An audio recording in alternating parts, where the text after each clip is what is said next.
Welcome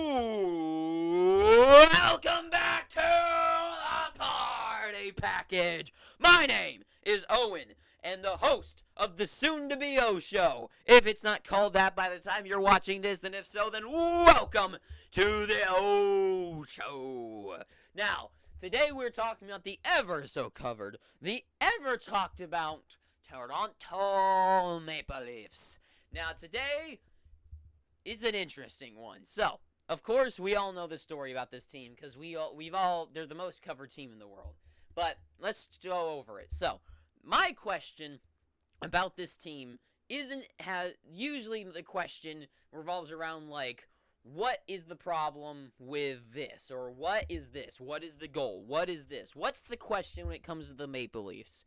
My question is, well, now what? Because last year seemed to be the year. They finally addressed like their goaltending problem, which Anderson always got injured, so they addressed that by getting Campbell, who played great. You also got better defense, and you get Giordano, and you got guys jumping up like Liljegren. Like, you got some stuff going for you, but they failed to beat the Tampa Bay Lightning, one of the teams that every team that gonna win the Stanley Cup has to beat some team that is their like the challenge, their test to prove their champion level, and they lost to them. So obviously they're missing something. So my question is, well, what is it? What is this team missing? So obviously an offense. The pros before the cons. The pros of this team is offensively, they're up front amazing, and we all know the story. Matthews, incredible. In 60 goals, first time that's happened in quite a while. I don't know the exact number, but quite a while. Mitch Marner, obviously a great player. I mean, you can't really say more about him.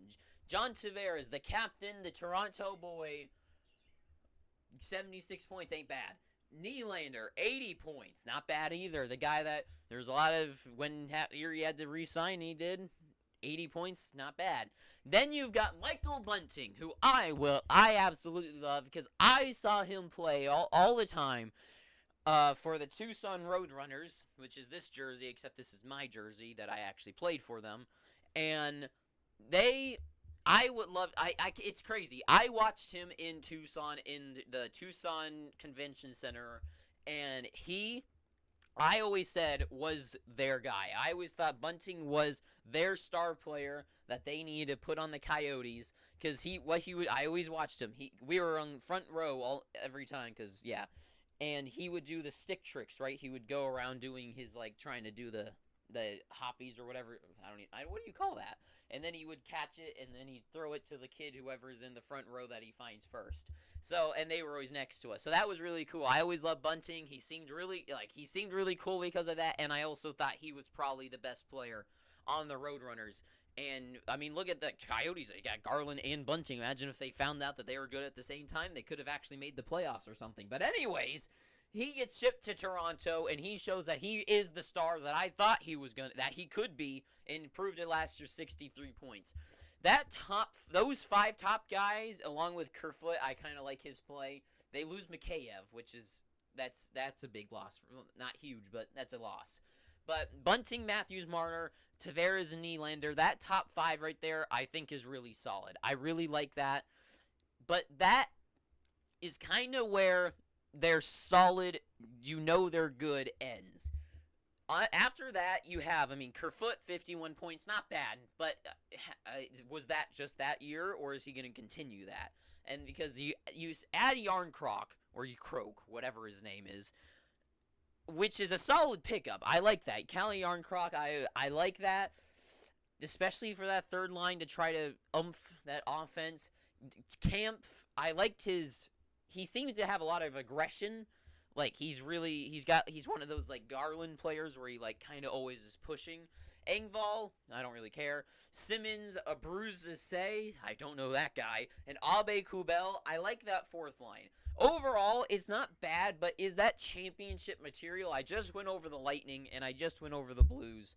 I feel like those lines with 20 points, 30 points, that in barely in the teens, I feel like that's not good enough for offense. But, I mean, when you've got 106, 97, 76, 80, 63 guys on the top, maybe that covers for it.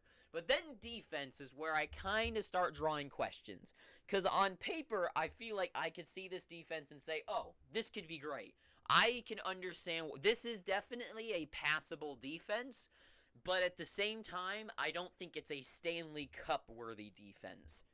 Like, that's why the Tampa Bay Lightning have won so many championships. I'm sorry I keep messing with my hair. Is because their defense is so incredible. Their defense is incredible. While I feel like Toronto's is like they're trying to they're hoping that what they've put together is going to prove worthy of Stanley Cup contention. Because, I mean, Giordano way past his prime. I fear he could fall off a cliff this season. Morgan Rielly, I feel like never really has earned. I like Morgan Rielly. If he wanted to come to any team I cheered for, I would definitely love it. But I wouldn't really say he shouldn't be your top defenseman. I feel like he would pair well if he had like one more guy to play with. And on this team here, Brody and Hall and Liljegren, I feel like he doesn't have that. And I feel like one thing they need is that they need to boost some offense from their defense. I mean, 28 points, 23, 35, 14, 68 from Morgan Rielly, if I wasn't talking about him, isn't bad. That's really not bad for defense. But I feel like they're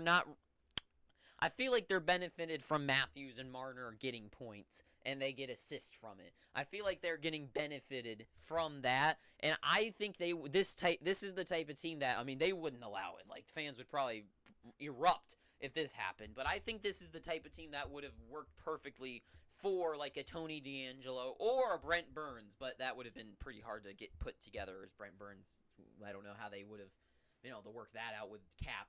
But I think they need some sort of spark to their defense. They need to drive some offense from their defense, and I'm not getting any of that from this team. This is very sit-on-your-hands defense, I feel like. And that's kind of how I describe it, is that it's really not doing anything amazing defensively like the Lightning, and it's really not doing anything great offensively like the Colorado Avalanche.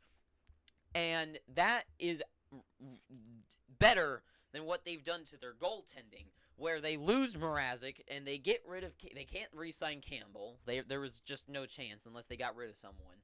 That they get back Matt Murray and Samsonov. I call him Samsonov, and I know people call him Sansonov, but I hate that. That tandem, I feel, is a really good risk to put out there for this team.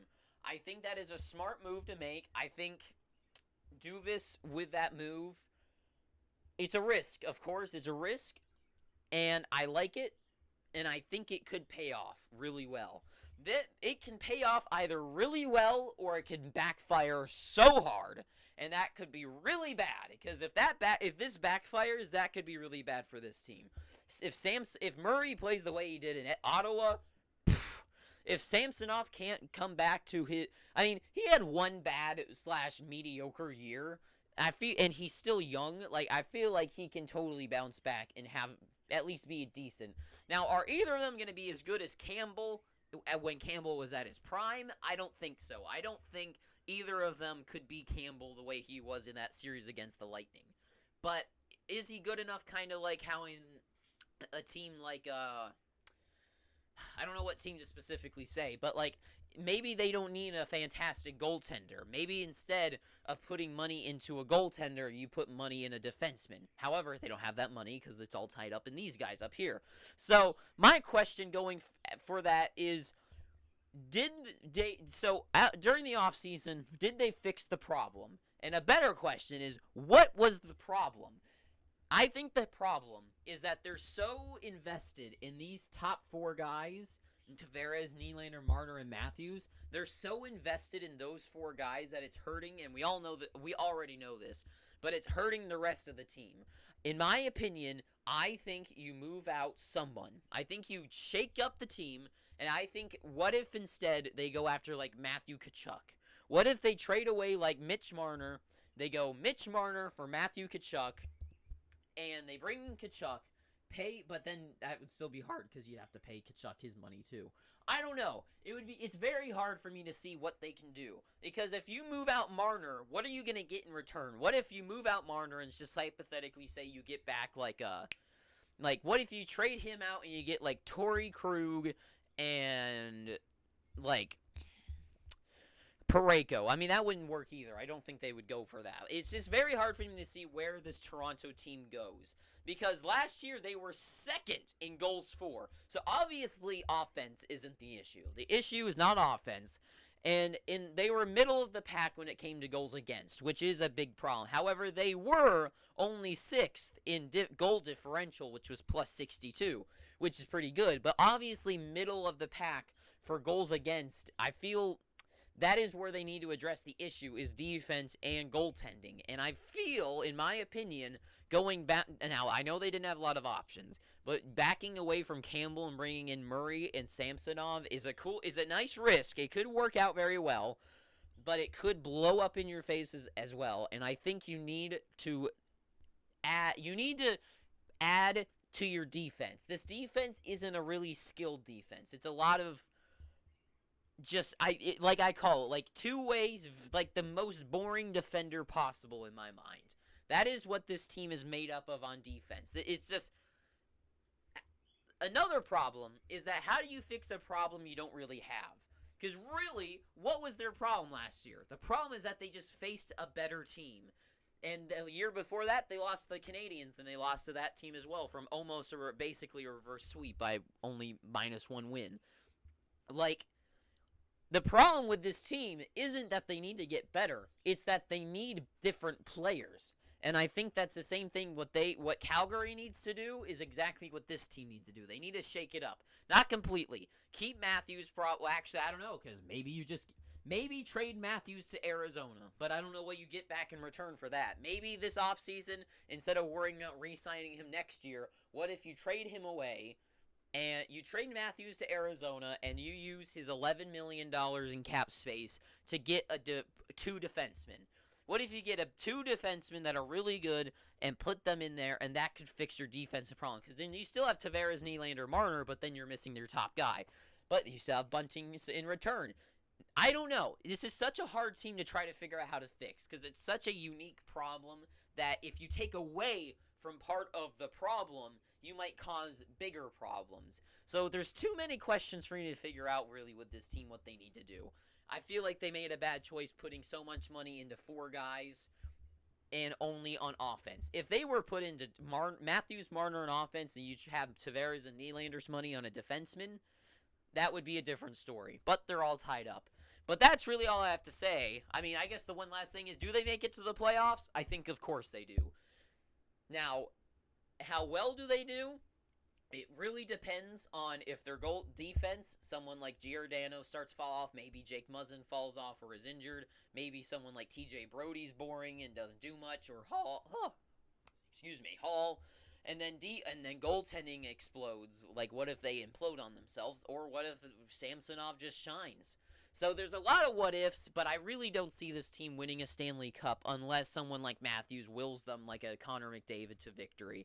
But other than that, that's really all I have to say about the Toronto Maple Leafs from the Canadian side of the border. So thank you for watching. Until next time, please pick up your free subscription down below by hitting that red subscribe button. Leave a like, not disliking it down below to the comment section, and leave any comments, concerns, suggestions, reviews, feedback, or other sorts of tangents, rants, and opinions. And tell me, here's a little thing, why am I wearing this shirt? If you figure it out, put it down below. I will do something.